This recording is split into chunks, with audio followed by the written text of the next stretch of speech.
why phase changes in space matter. What you will see. According to the atomic theory, everything in the universe is made of atoms. These atoms make up all matter. The four main phases of matter in the universe are solids, liquids, gases, and plasma. Solids have a fixed volume and a fixed shape, and the molecules vibrate in place. Liquids have a fixed volume but no fixed shape. The molecules in liquids vibrate and slide past each other. Gases have no fixed volume and no fixed shape. The molecules in gases move freely past each other. The fourth state of matter, plasma, is commonly found in space. It composes 99% of the visible universe. Plasma is a gas so hot that the electrons are ripped off of the atoms, resulting in an ionized state with electrons and protons floating around. So how do phase changes happen? A substance can change between phases without changing its chemical identity. Those changes are called phase changes. A phase change occurs when the molecules in a substance either gain enough energy to overcome their attractions or lose energy so that their attractions overpower their motion energy and hold them in place. Phase changes can also occur when there are changes in pressure. As pressure increases, a substance will move into phases with less molecular motion. This diagram shows the different phase changes. A common example of phase changes on Earth is the water cycle.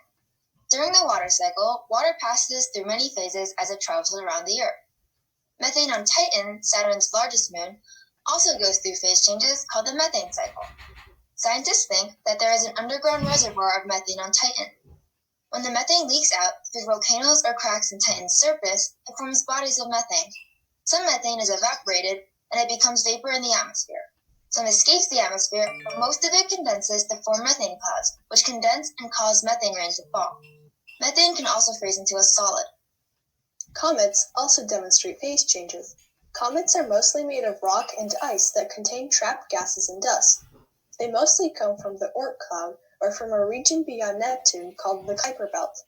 Most people would describe comets as streaks of light in the sky. But how do these streaks form? This can be explained by phase changes. As a comet approaches a star, the radiation from the star energizes the molecules of ice in the comet, causing the ice to sublime or turn into gas. This also releases the gases and dust that were trapped in the ice. The vaporized ice, gases, and dust are then blown away from the star by solar wind, creating a streak. This streak is called the comet's tail, which is what observers see. Phase changes can be observed today, but we can also observe the effects of phase changes that have occurred in the past. Phase changes are what caused our solar system to be the way it is. As our sun was forming, the temperatures surrounding it were very high, almost 2,000 degrees Kelvin. Because of this, substances that had low boiling points near the sun, such as hydrogen and helium, vaporized.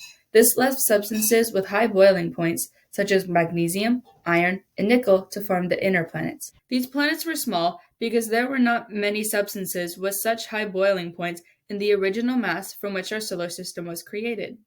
Substances further away from the sun with low boiling points started to lose energy and condense and freeze into liquids and solids. These substances were pulled together by gravity to form the outer planets. Our chosen career path is a space architect. Their job is to design habitable environments in outer space, like orbital space stations and planetary exploration vessels.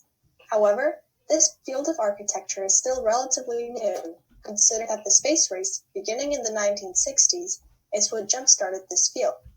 The education required for a space architect isn't truly defined, since this field isn't as developed as other space-related careers. But advanced degrees in architecture, applied physics, or mechanical engineering would be a solid foundation. Space architects can find jobs through the government, military, aerospace product manufacturers, and private research institutions.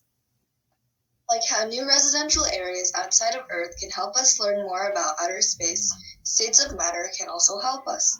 A big question is why the universe is organized the way it is. Using states of matter, we can learn more about this. Along with that, we can understand how space works and in which states matter exists in.